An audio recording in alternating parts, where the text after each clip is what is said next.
Previously, we learned what ARP spoofing is and how to use it to intercept connections in our network using a tool called ARP spoof. I covered this tool because it is simple, reliable, and available for a number of operating systems. Therefore, learning how to use this tool can be useful in so many scenarios. However, in this lecture and in the next lectures, we're going to be using a tool called Bettercap.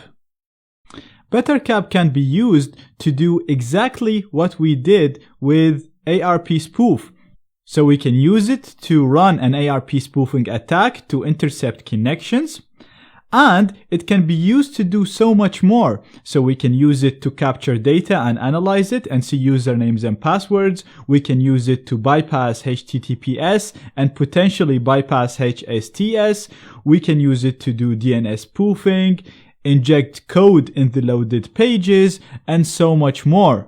For now though, I'm going to show you how to install the tool and give you a quick overview on how to use it. And we'll go over all of that in the next lectures.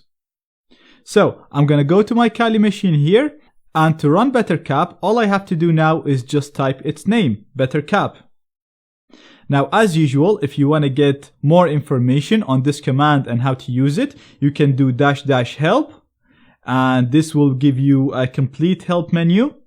But you don't really need to worry about this now because we will be using the tool a lot throughout the course and you will learn a lot as you use it.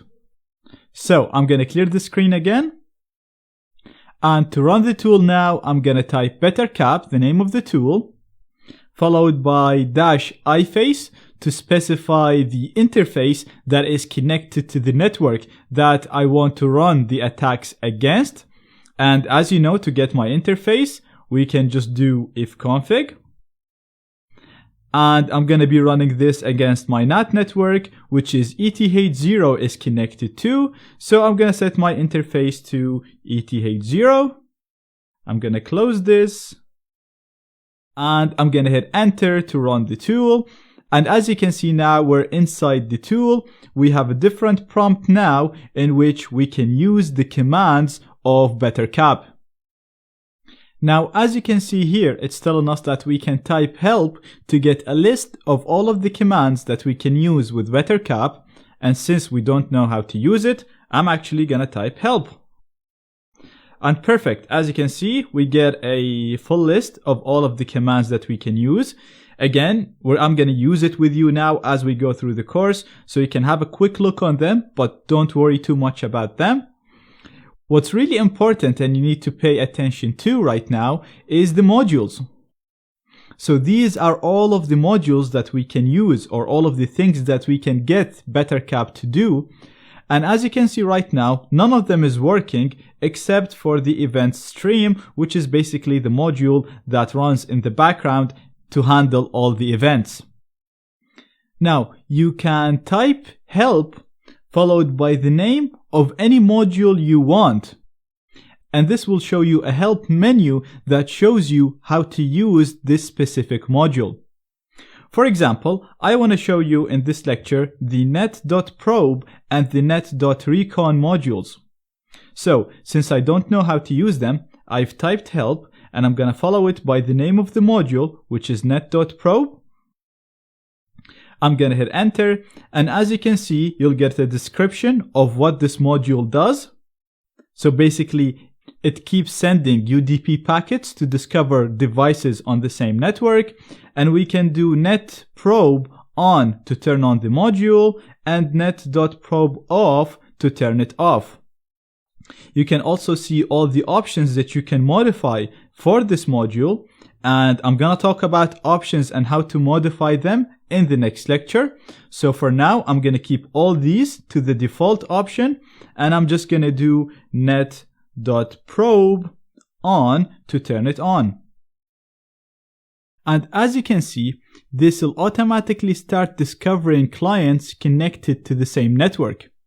So the 10027 right here is actually my Windows target machine. So if I go to the target Windows machine right here and do ipconfig, you'll see its IP address is 10.027. So this is just another way of discovering connected clients quickly using Bettercap. And what you didn't notice right now is when we started the net.probe, it automatically started the net.recon.